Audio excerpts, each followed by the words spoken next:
Carmelia, I've known for many years, actually. And Carmelia has served the matchmaking and dating industry for 30 years, no less, and is the celebrity matchmaker on Mum versus Matchmaker.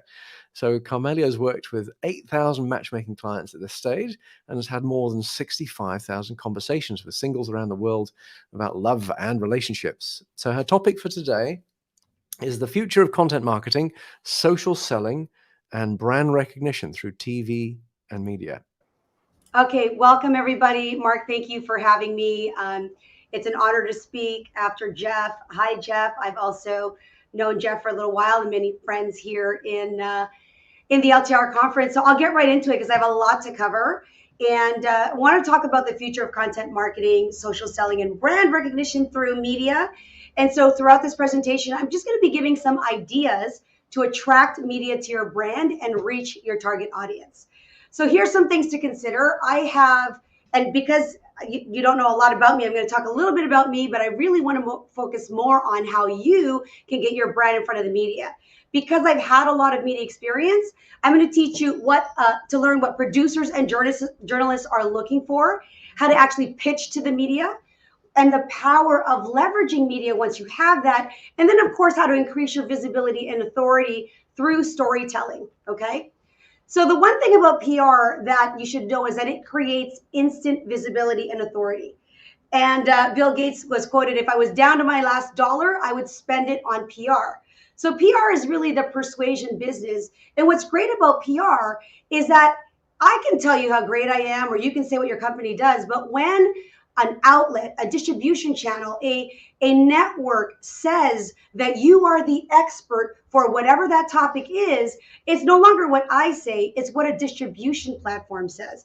And when people see you on TV, all of a sudden they think you're this big deal. Now, during the pandemic, what happened for many businesses, they imploded.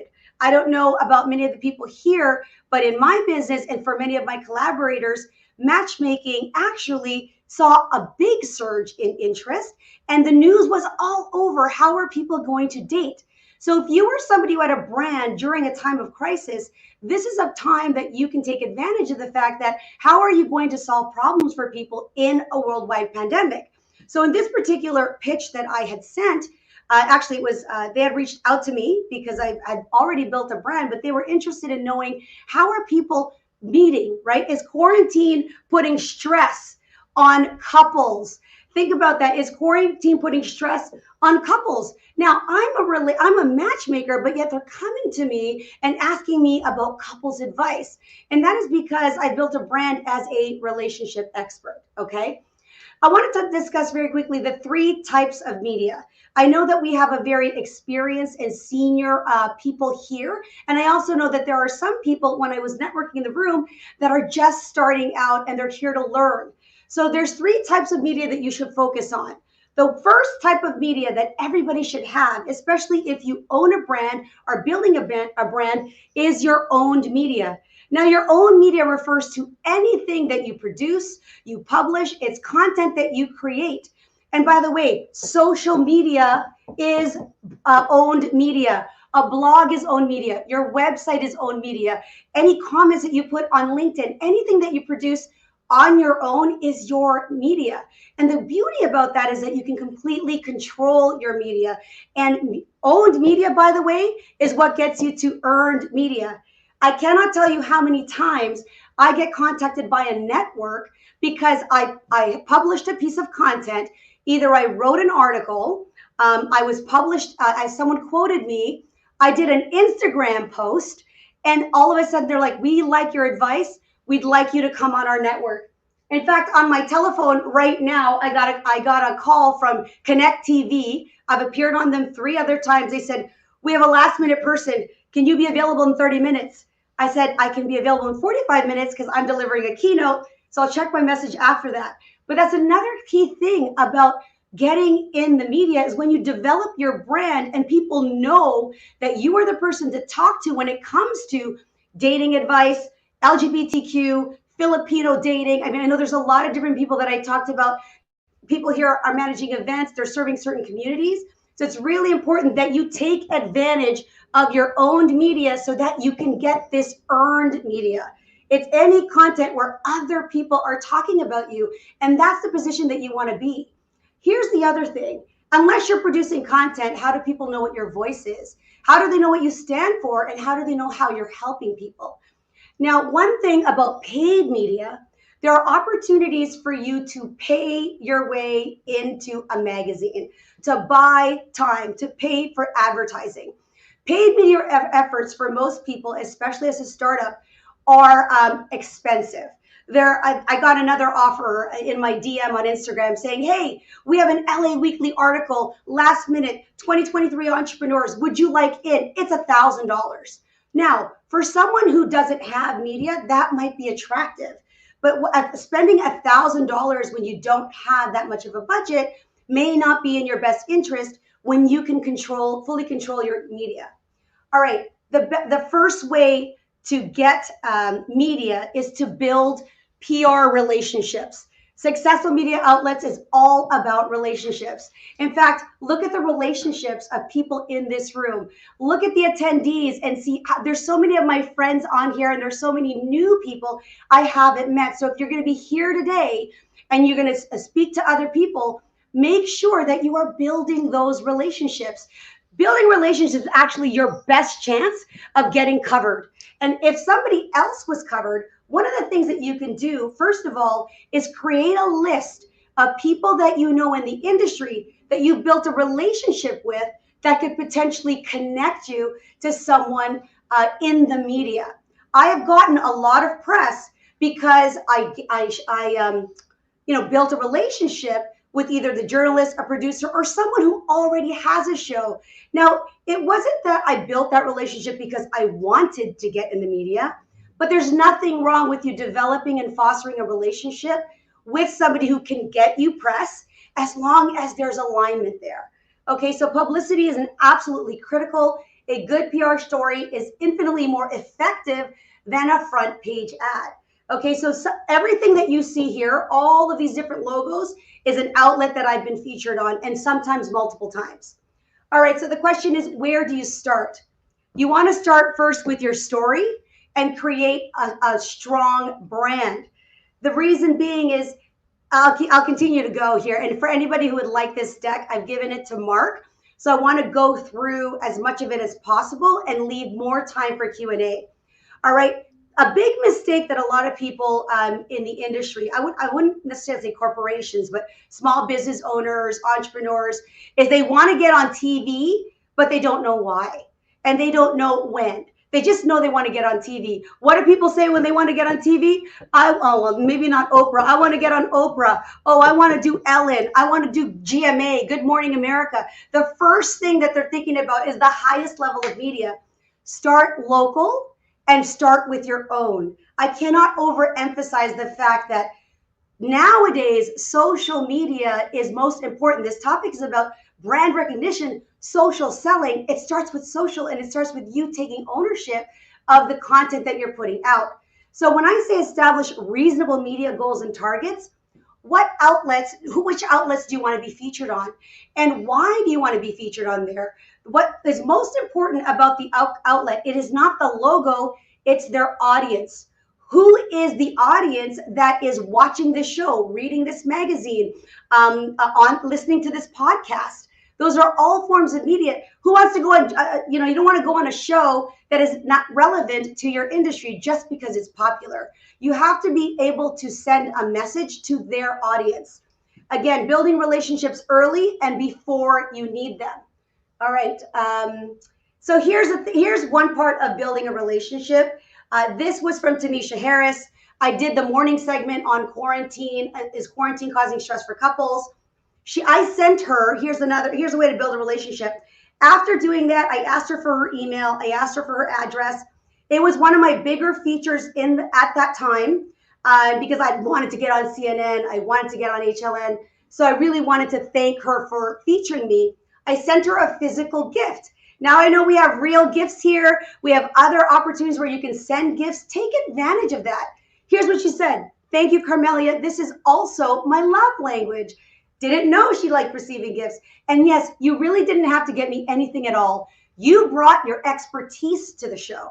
That's more than enough for us. Thank you again and see you soon, Tamisha Harris from HLN. She has now moved on to an even bigger network, I think. And I reached out to her when I had a story, but she was covering specifically politics. So as much as she likes me, she's not going to put me on a show that is a political audience that I have no business speaking to, or that I don't have a way to serve her particular audience. Next, PR is really about performance recognition.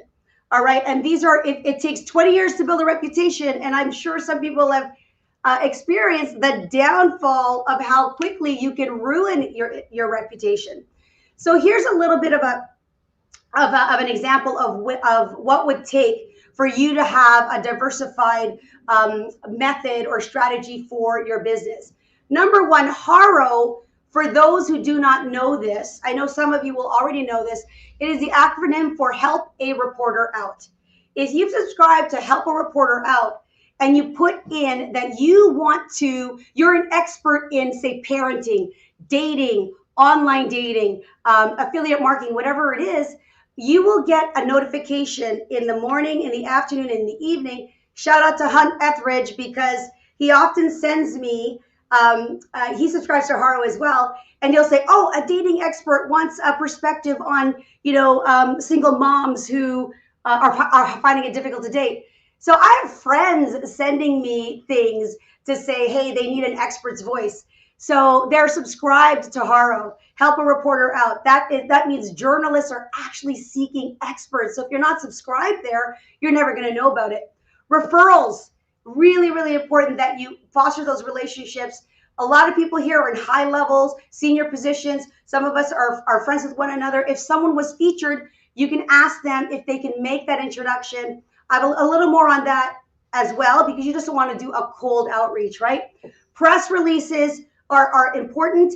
Now, press releases are usually there when you have an important announcement, a change, you're adopting a new tech, you're hiring a new team member, you have an incredible success story, becoming the expert, pitching to the right platform, and then, of course, surveys and stats.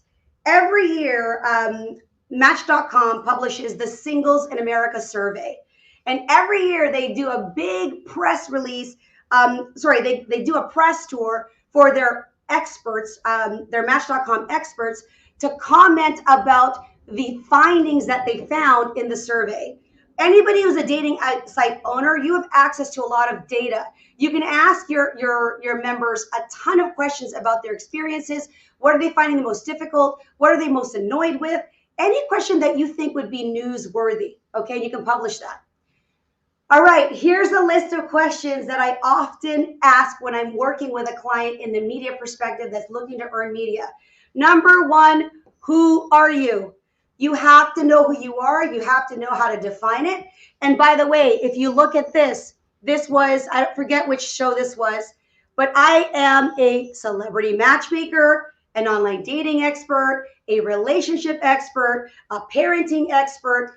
Whatever outlet that I'm in, they're always going to ask you for your byline, like your title and your website. So I don't think I have to tell anybody here, you have to have a website to start to launch your brand. Okay, you've got to find a place where they can find you and be discoverable. The next thing, what problem are you solving? Now, it's not just any problem. Most people solve a specific problem. Okay, so whom do you help? Whom do you help? Is it the LGBT community?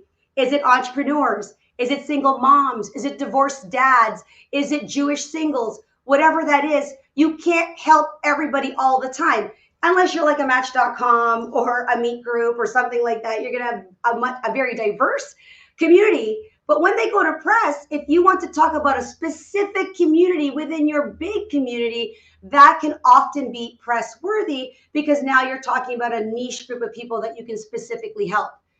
Here's the other thing. Why is it you? Why am I the person that you're going to feature to talk about how you're going to solve that specific problem? There's thousands of coaches, hundreds of dating sites. There are, competition is fierce when it comes to PR. So you have to understand why it is you. If you can't answer that question, then, it's something that you need to revisit with yourself, your team, or a consultant. How is it that you do it? Do you have a signature program? Do you have a 5-step strategy? Do you have a, X number of years of experience? Have you written a book? Why? How is it that you do what you do to get your clients the results? And I got to tell you, if you talk to any publicist, journalist, broadcaster, the number one thing they say is, who cares? So what? For you to be newsworthy, you've got to answer that question. Who gives a, who cares about it? So PR is a strategic communication process that builds mutually beneficial relationships between the organizations and their public. So NBC is not putting you on NBC unless you're speaking to the NBC audience. Morning news is more happy, light, fun. Evening news is the time and place where you can pitch a little more risque things, maybe sexual content, maybe disturbing content, maybe things about scammers. Nobody wants to wake up in the morning and hear about how somebody was scammed $100,000 in a romance scam. So you have to do your research and understand who's the producer for the morning show and the evening show, because they are two different audiences. Okay. Next thing. These are just examples of Cityline is a popular morning show. 4 online dating red flags to look out for. 6 new dating terms you need to know. 4 steps to follow when dating after divorce. These are the best locations in Canada for dating. Each of these different ones, this is April, this is June, this is May, this is September. The other thing that's really important when it comes to news is it has to be timely. Right now, do you guys know that we are in breakup season? Breakup season happens during the turkey drop. Turkey drop doesn't mean that somebody's walking around and you drop the turkey. It means you got dumped around not Valentine's Day, around Thanksgiving. Nobody dropped the turkey. You're the turkey that got dropped. So this is what people are talking about. By the way, we're still in breakup season. Breakup season ends just after Valentine's Day. It's actually high. More engagements are going to happen, but a lot of people are going to have some broken hearts. If you're in this industry, you've got to take advantage of that. What kind of content should you be producing then? Content that speaks to that pain point. So here's ways to get featured in the media. Either write something worth reading or do something worth writing, okay? So I'm just going to adjust this a little bit. Finally, here is what producers are looking for. Now, I do coach a lot of people in media, how to get into the media, help them to write their stories. And I have a content library of producers that I've talked to one-on-one and sat down with them and interviewed them. And each one I asked similar questions. What do you look for in a guest? How do you research them? Do you use keyword tools? What is it that you're doing to get somebody to make a decision whether or not they come on your show? Marissa Simonian, former morning show producer that I built a really great relationship with. She's moved on now to do shows. And remember, these relationships carry with you. I still talk to Marissa, right? This is what she does. I Google expert in any field, and then I go to their Instagram and I look for video content to get an idea of what they're going to be like on air. Now, if you're a writer and you want to get published in Forbes and Entrepreneur and Success, fine, you don't need video evidence. If you want to get on TV, if you want to get on a show, if you want to get on a video podcast, you have to have evidence of yourself on video. And it's got to be like this. They got to see you the way you actually are. Beyond the Plate, Heidi Small, she pitched a TV show to the network that she was on. I forget this particular network. But the way that she wrote the pitch was kind of like a love letter. At least that's what she said. I wrote a love letter to the producer, and I tried to, create this very delicious, this flavorful kind of feel, and it worked. Now, how she gets people on her show, she likes messiness. Here's the other thing, guys. A lot of I don't know the backgrounds of the different people that come here. You do not have to be polished. People actually prefer to hear a story, the underdog story, what you struggled with, the rawness, the realness. When we hear from Jeff Cook and you see Jeff Cook, if you follow him or read any of his content, it was not an easy journey to be where he's at. There was a lot of challenge. There was a lot of difficulty. And I think we can relate more to that difficulty than the lives that most people see on the Kardashians. That's more like nobody lives those lives. What 0.5% of the world lives that life? We can relate to struggle. We can relate to difficulty. So don't be afraid to share your messiness. Okay, that's what people look for. They don't want to see all the polishedness all the time. All right, then Angeli Benici is a senior publicist for a Super Connector Media, which is also a media company.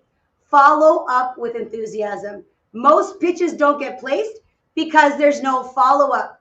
A lot of, and you know what? I get nervous about that too. I sometimes feel like, oh, I don't want to bother them. But you know what? I'll show you another slide. They get 38,000 emails.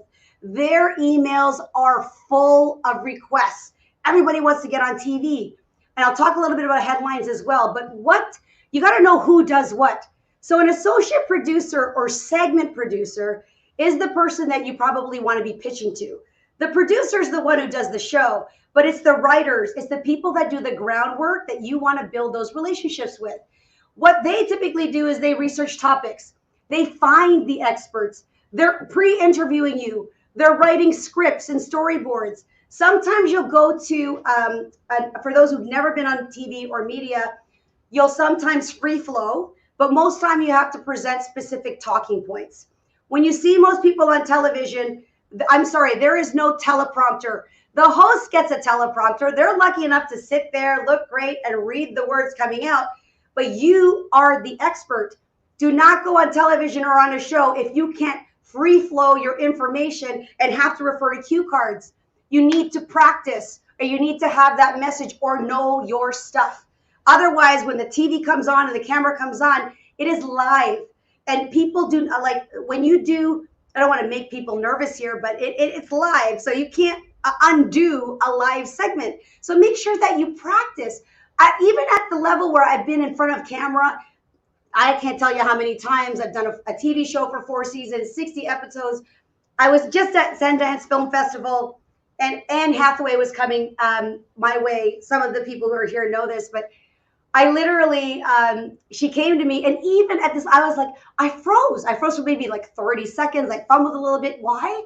I know why. I was too concerned about the question I was going to ask her as she was coming up, instead of just being in the moment and asking the question and just being with her. So when it comes to live television, what you have to know is that that's why you should go local and work your way up. All right. They also review materials, and they ensure that your information is also compliant with their audience. If you're coming in with a more risky topic, you want to find out, can you swear? Can you use certain words? Can you bring sexual content? Whatever it is that you're not sure about, make sure you ask questions. You also want to ask about dress code. I ask for the color of the studio. What does the set look like? I look on TV. I look at the segment because I want to go as prepared as possible, as if I'm already in the room, I'm sitting in that chair, or I'm visiting, like I'm literally doing the production. Next, you want to have your key message points. So in this particular segment, Valentine's Day, I forget, maybe a couple of years ago, I pitched a gift guide to spoil your partner no matter the relationship rank. Because you know what? Let's talk about everyday issues that we struggle with. Gift giving. I don't know what to give my wife. I don't know what to give my girlfriend. I don't know if this is too expensive or not expensive enough, or if this is too needy. These are all things that we struggle with. So pitch and have solutions for that. So the gift guides that I did ranked from friends with benefits, someone you just dated, a lover, or a long-term partner. And as you can see, there are a lot of different gift ideas, and we run through it one by one. I pitched this to a number of outlets, and I think I had 3 outlets that liked the idea. So I was able to do this pitch for 3 different outlets on 3 different networks. And if you've got a great idea, run with it, pitch it. And sometimes you can use that idea and say, I previously did this gift guide, and now I've got a new set of gifts to give out. A great idea, possibly for real gifts, right? So these message points are also synonymously referred to as talking points. All right, when you're delivering a speech, when you're delivering a talk, you want to have key messaging. So normally it's about 3 to 5. Now the list that I've been on many, many times is infamous for 3 tips. Okay, so make sure you've got the 3 best tips. And when I pitch, I sometimes do a tip 4 and 5, and I'll say to the producer, these are my 3 tips. These are some alternate ideas. Let me know which one you prefer, right? And most times they like my 3rd, or they'll say, you know what, let's squeeze in a 4th if you can do that. All right, here's when I want to talk about what makes the news. The reason I'm bringing this up is that, again, what makes newsworthy, what makes headlines are things that are related to making an impact, making a difference with your clients, with the world, things of that nature. Another way that you can get newsworthy, if you become a writer for a magazine or you get involved in communities where you can position yourself as an expert. So Cointelegraph is a popular distribution and news channel for the crypto industry. I am part of the Innovation Circle, part of a strategy that I pitched to Kindly, which is a cryptocurrency company that is dedicated to social impact and sustainable development goals. There are 17 sustainable development goals published by the UN. No poverty, zero hunger, quality education, reduced inequalities. There's 17 of them. You guys can Google it. If your company, you're making a certain number of revenue and now you want to allocate some of your funds, or with every membership, a portion of their sales goes to a social impact by your company, that would be newsworthy, right? And not only is it newsworthy, social impact is a decision impacts the decisions of consumers. More people will tend to buy from companies vegan, non-GMO, animal, not cruel to animals. There's a lot of different reasons why one person would shop from this brand over another. And I got to tell you, social impact is a big reason to do that. All right. So that's what I wanted to talk about with respect to that. Next, these are just examples of newsworthy content. You can kind of take a look at the titles. You have to get creative of writing a great pitch. All right. The thing is, there's the same problems happen year after year after year. For those of you who do not know me, I started, my first job was in 1992. I was a part-time telemarketer for a company called Together Dating. So I was here before Match.com and internet and everything. But some of the same challenges that happened in 1992 are here today. So you want to take advantage of that and put your own unique spin on how your company or your community is solving that problem. Okay. All right. Crafting the perfect pitch. A great pitch can read like a love letter rather than asking for a favor. Here's the thing. When you are pitching to a network, don't take the position that, oh, please get me on television. You need to hear from me. No, you are solving a problem and you are providing a solution to their audience. It's not the other way around. Okay, they want to hear from you. They want to help their audience. So don't be afraid to pitch that, especially if you got a solution. Now, create great stories with good data. Data's super important. I mean, Jeff provided a ton of data. Any of the data that he provides can somehow be pitched to a network if they can tie it in to solving a problem, educating the consumer, and or coming up a solution to that problem. Okay. Again, do the so what test all the time. When it says consider an exclusive offer, you could say, hey, I've got this story. I'm using this new tool, or we're launching video, a platform on this app that didn't have video. We want to release this new story on your platform. So that idea of exclusivity, that you're not going to do what I did with the Valentine's Day gift thing and go to network after network after network. We're going to say, we're going to exclusively share that. We'd like to exclusively share this with you. Okay, that's another way that you might be considered. 5 elements of a successful pitch. It's got to be timely. You have to sell the topic first. You second. Don't lead with, dear journalist, Carmelia has been a matchmaker for 30 years. She knows what she's talking about and has helped 8,000. No, you don't do that. You say, today, now more than ever, loneliness is the pandemic. There are more suicides, divorces, mental illnesses as a result of loneliness. Here are 3 tips to solve loneliness. 1, live stream video. I'm just making this up, guys, as we speak.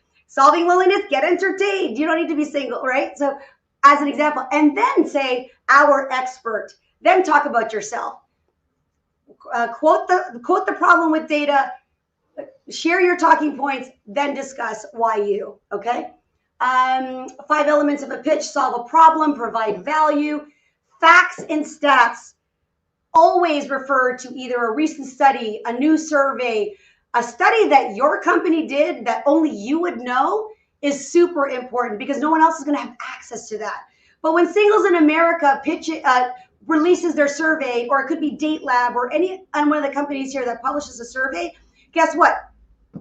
Everybody who knows that people are going to be reading this stat, it's their survey. They're getting the press. You're the expert getting on the news, but you're publishing data of another person. So partnerships are really great for dating sites and for relationship experts and dating experts. Consider working with the dating expert or influencers to share your message, share your data, because they have an audience. And of course, follow up with enthusiasm. All right, making the most out of your media, sharing it, creating a newsletter, offering coaching, analytical tools. I want to keep going because I don't know how much time I have left. Mark, how much time do I have? I don't know if you can hear me. I'll keep going until I want to leave room for Q&A. How to continue to get booked? Be on time. Be half an hour early. It's not eager. It's better that you're waiting instead of them waiting. Be easy to work with. Don't be a diva. And for the gentlemen, don't be difficult. All right. If they need to make a change, you want to be on that outlet, don't complain. Say yes every time. No problem. I'll make it happen. Obviously, you can make it happen. Foster your media relationships. Always be grateful. Always be thankful. More media allows you to generate more income. You attract brand partnerships. You can raise your prices. You can launch a speaking platform. You can get paid to promote. There's so many different things that you can do with your media. All right, PR for profits. This is just how you can reach me. I want to blow through this. All right, so this is just a final breakdown of all of the different ideas that you can create to attract media. Number one, the biggest question is, how does your company make headlines? You can do it through social selling, social media. Live streaming, by the way, is one of the best ways, I think, to be selling a product, a service, and even a matchmaking service, a sign-up form, whatever that is. You want to be able to use influencer marketing. There are influencer marketing tools that give you the data that allows you to reach the expert, that gives you data about their audience so that you're not wasting time on paying an influencer who says they have a certain audience reach, like Captivate could be one of them. Consider a rewards program or referral program. Make an announcement about that. You can do industry awards or gala awards. We used to have the iDate awards, but anybody who has a brand can create their own award or brand recognition for philanthropy, for being the best dater, to being the most eligible, to being the kindest, whatever that is. All right. When it comes to press releases and announcements, I tend to reserve those for real announcements, company changeover, company acquisition, new hires, success stories. Everybody loves a success story. Okay, and right now we're leading up to Valentine's Day. One of the things I want to share with you all is that when it comes down to press and television specifically, TV networks right now, it is February 1st. They're thinking about content for end of March, April. Okay, in April, they're thinking about summer content.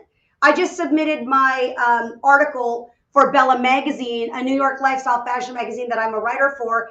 I submitted that deadline in January for a March, April, spring cover. We are 6 to 8 weeks in advance.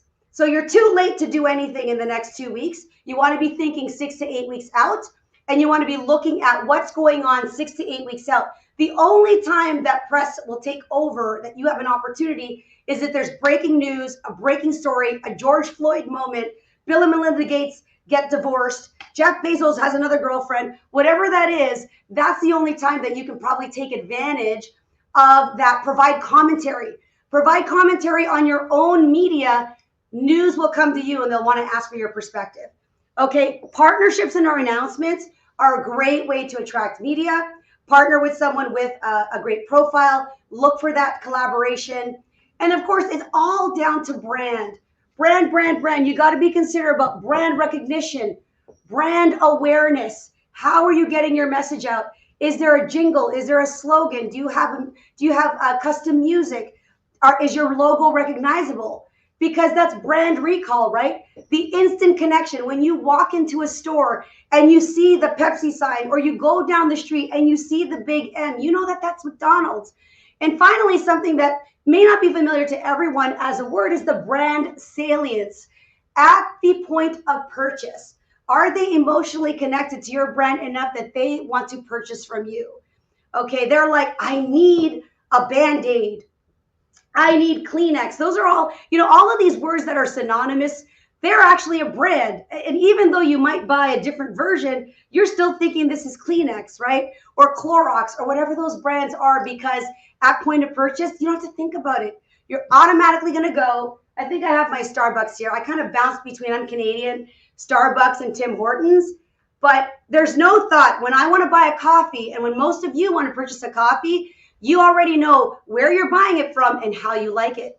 So think about how you can convert your brand, your story, into be something that someone goes to, is easily recognizable. They know how you can help them, and they're going to want to share your story and message for free. Free media is the best thing. Word of mouth advertising and marketing is also viral content. Really, really important to consider. It's not you can generate that, but you have to have all those tools in place. So Mark, I think I'm done. That's my last slide. Yes, this is my contact information. That's my real number. That's my real email. And this is my real website. So you guys can take a look at that. So glad that you had me. So Mark, I am all yours for Thank you, Carmelia. I've got a couple of surveys, which I'll put on the screen now. By the way, we've got one quick survey. Is it coming up? Hold on. Is that coming up? Should come up. Oh, maybe it's just gone into the chat. Let's see. It just disappeared. No worries. So if you've got questions, please. Oh, there we go. That was a delayed reaction. So my company has done okay with press because A, we've got a great PR agency. B, we've got a great story. C, we are controversial. Or perhaps you do lots of outreach. Or we're just not doing any PR. Intrigued to know what you think of that. So I'll let you answer that question. Is, would you? Sorry, the question. It's not a question for you, Carmelia. It's a poll. I'm just running a poll on the screen. But let me ask a question of you.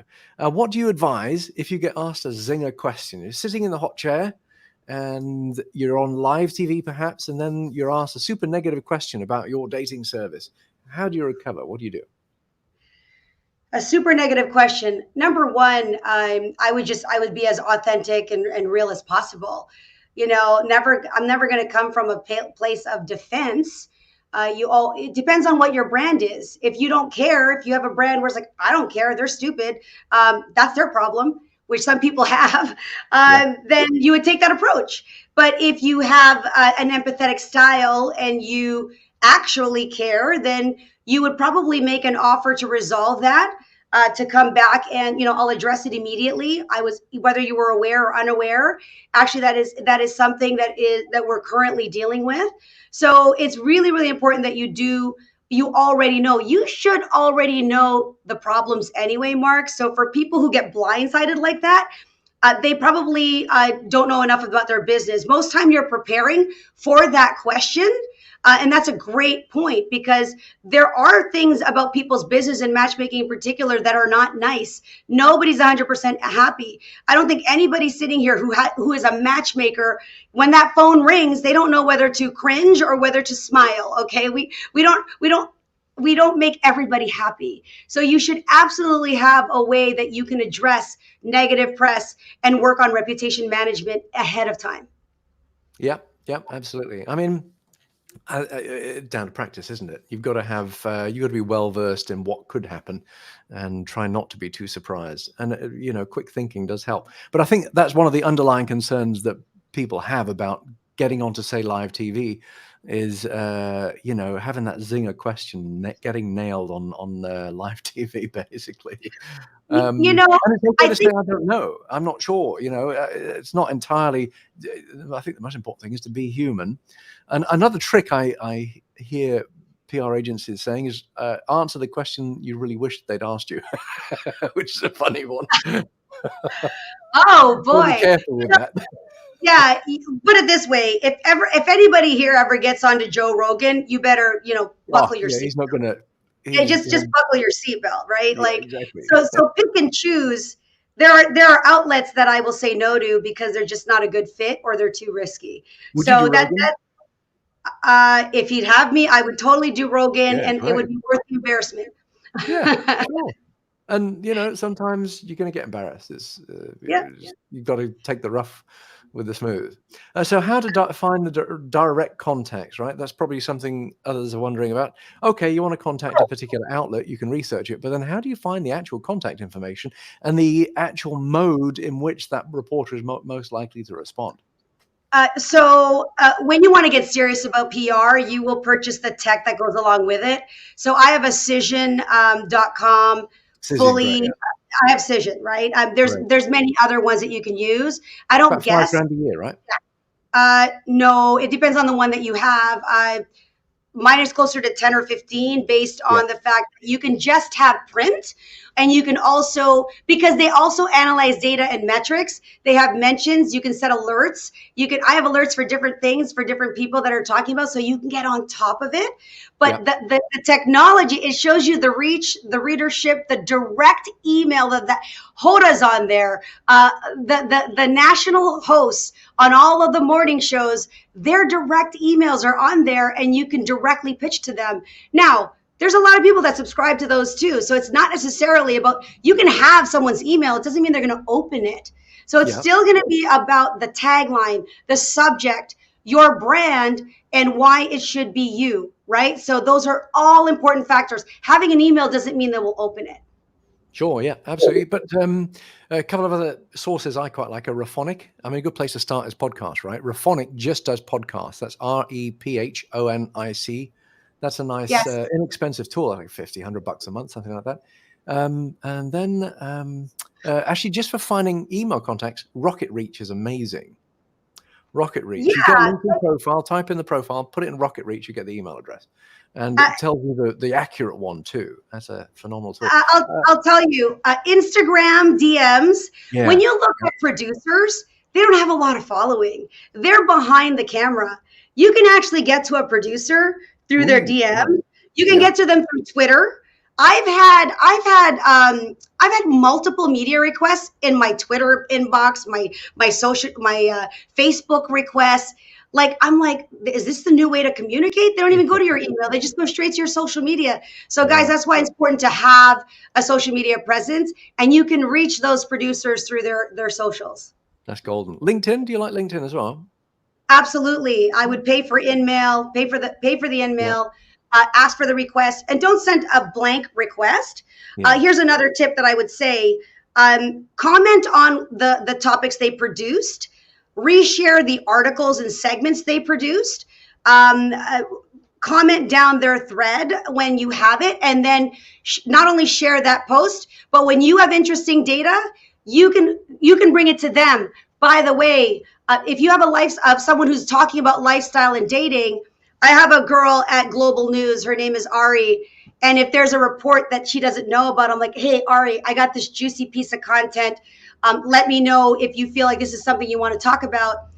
Maybe 8 times out of 10, she's like, we covered that or about to cover that. Oh, yeah. When can we get on a call? If you don't ask, you're never going to know. But help the reporter out. Also, when you're on that, you're helping the reporter out by saying, would you like me to be an expert? No. Say what you can talk about and why you should talk about it. State the problem and the solution at the same time. You do all the work for them because that's their job. The associate producer is supposed to look for the expert, find the content, and write the script. You got everything here. You got the content, the idea, and the script. So all they got to say is yes or no. Golden. So we've got the results for the question. My company has done okay with press because 7% of you, in fact, I'll say the top answer is we have a great story. Oh, thank you. Thank you, Rennet. We have a great story as a top answer, followed by we do lots of outreach and we've got a great PR agency. Yeah, so focus. Oh, actually, no, that's not correct. We're not doing any PR. Oh, interesting. Well, there's a whole. Why not? Can you put in chat, why are you not doing PR? What's holding you back? And I'll throw up the next question, actually. There we go. Next question is, are you, as a leader at a dating company, okay with interviewing on live TV? See how you do with that question. And Carmelia, I've got a question for you, I think. Let's see what we've got here. Oh, one from Adam. Arena's bubbled it up. Thank you. Adam Cohen-Aslati. Well, should one do PR internally or externally?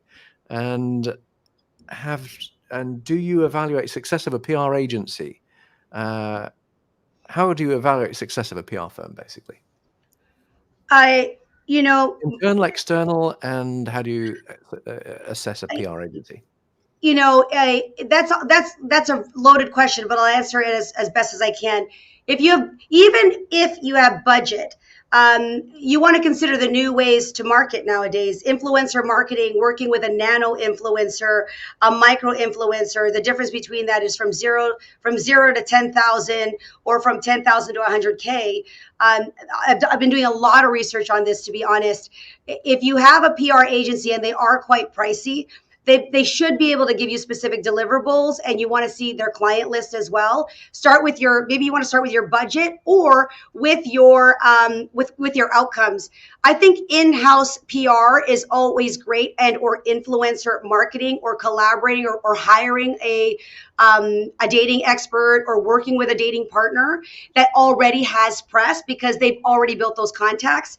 PR agencies are a marketing vehicle. So it's really a matter of what data are they going to supply to you? What is the platform that they use to outreach these people? Are they using software? Do they have a press release? Usually they're the ones who are going to pitch to you to tell you what they plan to do with the dollars that you're going to give them. And if you're not seeing anything new, anything innovative, and they're not including an influencer campaign in there, I'd probably question that, because influencer marketing right now is really hot and really effective.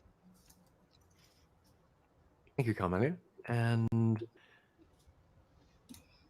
so I've got another question for you, actually, from Richmond at Couplet. What tips are there for solo founders with no marketing experience to grow their personal brand? Where would you, for the smaller startups, where would you recommend they start? That was me 10 years ago. I had nothing. I had no brand. You Googled me, I was on page nowhere. So you want to start with, your story. Look at that. Who are you? What do you do? Who do you do it for? Produce your own content. You have to have a blog. You have to be giving advice. You've got to start with, you got to do video. You should have a social media page. Start with producing content, because how else are people going to get to know you?